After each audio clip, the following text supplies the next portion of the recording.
تحية كبيرة معاكم نويرة. المكان اللي معانا النهاردة من أخطر أماكن البحر الأحمر، مكان بيسحرك بجماله لكن في ثانية ممكن ينهي حياتك. اسم الشهرة الحفرة الزرقاء أو البلو هول، لكن كل الغطاسين ليهم رأي تاني واسمه عندهم مقبرة الغطاسين. هنتكلم عليه ونعرف عنه معلومات كتير لكن بعد الفاصل.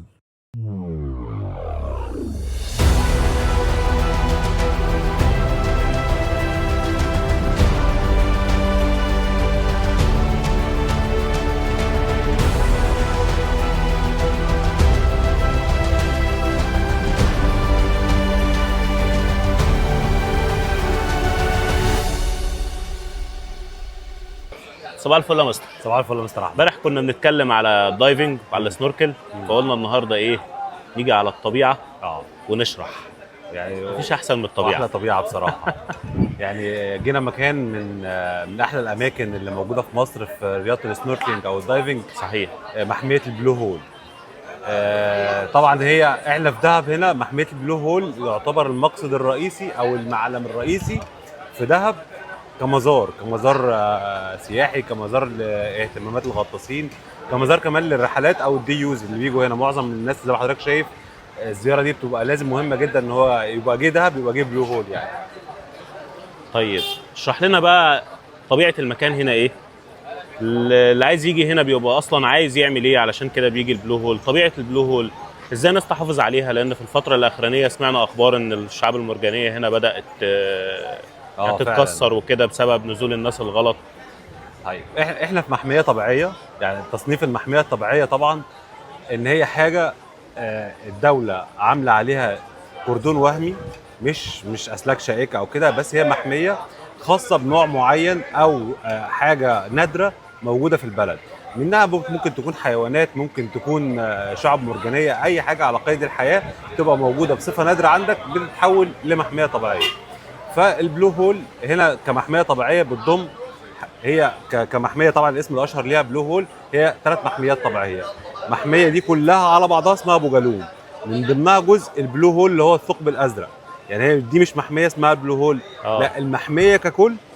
انت اول ما تخش من على البوابه هتلاقي محميه فعلا يافطه ابو جالوم. ايوه بالظبط. والتيكت بتاعك هتلاقي مكتوب عليه محميه ابو جالوم. فهي المحميه ككل هي محميه ابو جالوم، والجزء بتاع الثقب الازرق او البلو هول ده جزء منها.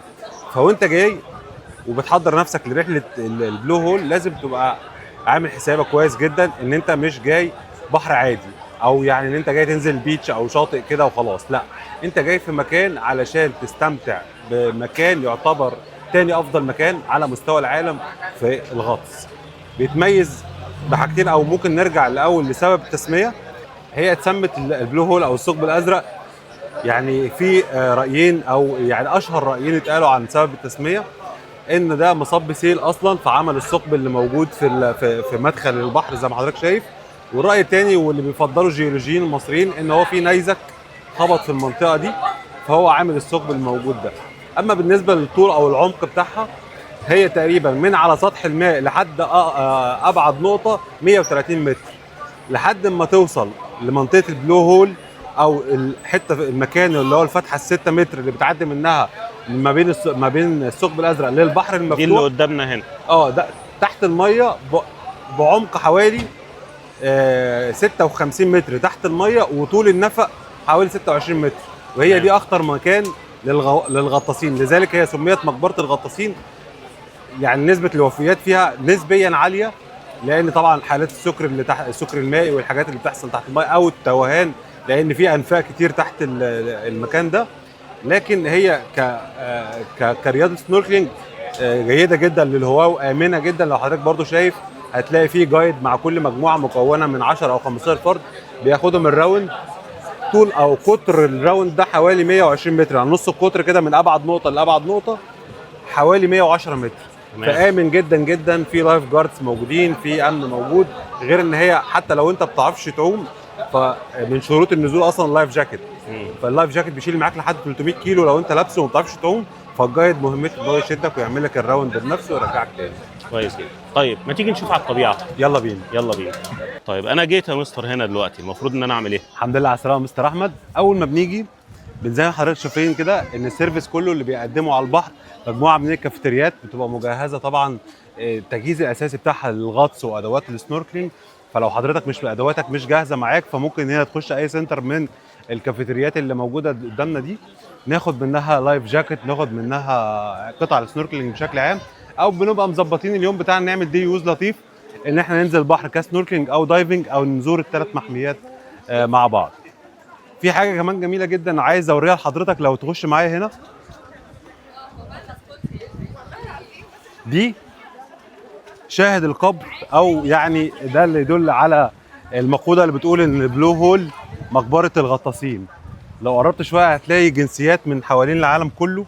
في ناس كتير من الغطاسين نزلوا المكان ده، توفوا نتيجه طبعا حاله من حالات السكر المائي اللي بتحصل او التوهان اللي بتحصل تحت الميه. بيبقى الموضوع طبعا شده الضغط عليه، لان احنا اتكلمنا في اعماق بتوصل ل 130 متر، او لما توصل للسرج اللي تحت الميه لو للقوس نفسه حوالي 56 متر عمق تحت الميه. فده ممكن يسبب للغطاس حاله من حالات السكر المائي او توهان بيحصل له نتيجه ان في انفاق تحت الميه كتير. هتشوف جنسيات كتير للمتوفين غطاسين في روسيا، في المانيا، في امريكا، وكمان هنا في مصر. ناس حالات من 1965 ده كاتب لك اهوت توفى في 2012، يعني تقريبا الموضوع عدى عليه اكتر من 12 سنه. وحالات تانية قديمه جدا، وفي حالات في 2014. اخر حاله كانت شهيره جدا اللي هي بتاعه رئيس الاركان الاوكراني، دي كانت اشهر حاله حصلت واخر حاله حصلت تقريبا للوفاه هنا في منطقه البلو هول. طب يا مستر يحيى، بالنسبه للمراكب دي ايه وضعها هنا، بتعمل ايه؟ دي عباره عن لانشات زودياك. ممكن لو حبيت تطلع معايا المنطقه دي هتشوف احسن. انا بنتريق عليها بنقول عليها الهجره غير الشرعيه لاستخدامهم موضوع الزودياك ده. ادي سقاله صغيره، بيبدا تيجي الزودياك ديت قدام السقاله علشان الناس تبدا تركب فيها مجموعات من 10 ل 15 فرد، ويبدا رحلته ناحيه الشمال للمحميه الرئيسيه لابو جالوم اللي هنبدا فيها رحلتنا ان شاء الله، اللي هي السبوت الثاني او نقطه التجمع الثانيه للرحلات. ان انت بعد ما تطلع من بلو هول تستخدم اللانش ده توصل محميه ابو جالوم. برضو هتعمل سنوركلينج في مكان من اروع الاماكن اللي موجوده في مصر، وبرضو على خليج العقبه. كل المحميات ديت على خليج العقبه زي ما احنا عارفين، دهب وجواها البلو هول وجواها ابو جالوم. وبعدها وانت راجع بيبقى ده تسلسل العوده هو بعد ما تخلص ابو جالوم، وبتروح طبعا محميه البلو لاجون، بترجع بنفس السيستم وبنفس الآلية، تركب اللانش ده يرجعك تاني لحد محميه البلو هول، ومن ثم بعد كده نركب عربياتنا تاني نرجع للفنادق. احنا طالعين هنا على السقاله، هنوريكم بدايه الرحله بتبدا منين. اول ما الجايد بينزل من الكافيتيريا بيبدا معاك جروب اللي هيطلع يفرجوا على المحميه من تحت الميه، بينتهي بيهم المطاف هنا جوه المحميه نفسها، جوه الثقب الازرق نفسه لحد هنا. في ناس بقى بتحب تخش المكان من هنا، بدا يختصر المسافه، يعني يخلص على البلو هول ينزل في قلب المحميه مباشره. تعالوا اوريكم ازاي.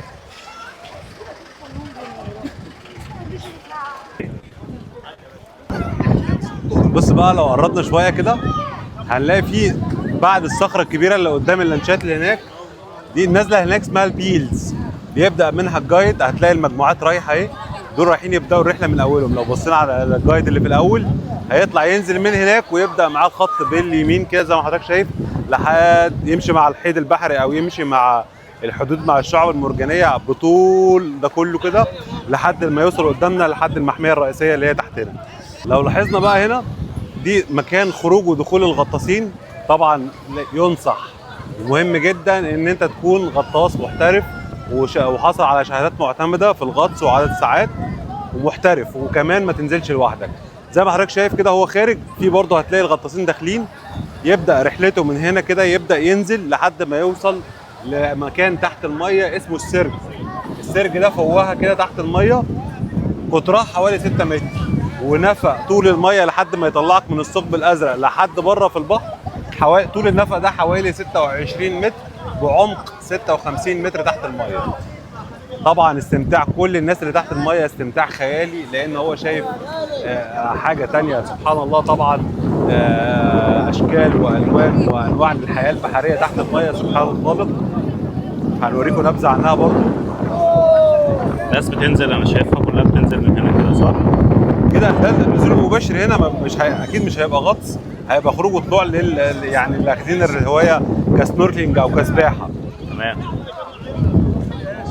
طبعا يعني انا مش عايز انبه يعني اوري حاجات خطا يعني بتتم هنا، بس عايزين ننبه عليها بشكل مباشر.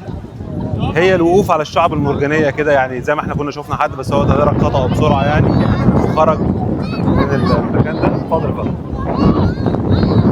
زي ما حضرتك شايف قطر المحميه ككل حوالي 110 متر، هو بياخد الراوند بتاعه كله حوالين الشعب المرجانيه. طبعا غني من الاسماك واشكال والوان، احنا عندنا تقريبا 500 نوع نادر من الشعب المرجانيه اللي موجوده في المنطقه هنا، مش موجوده في حته ثانيه في العالم، زائد انواع سمك.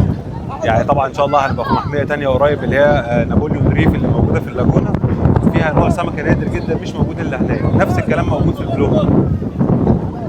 فتصوير فوق الميه حاجه يا مستر احمد، تحت الميه حاجات ثانيه. لا احنا كده لازم ننزل تحت المايه ونشوف ايه اللي موجود تحت. احنا لازم نجهز الاول، هنخش دلوقتي السنتر، نجهز حضرتك، نجيب لك فينس، نجيب لك لايف جاكيت، نجيب لك ماسك، ويلا بينا.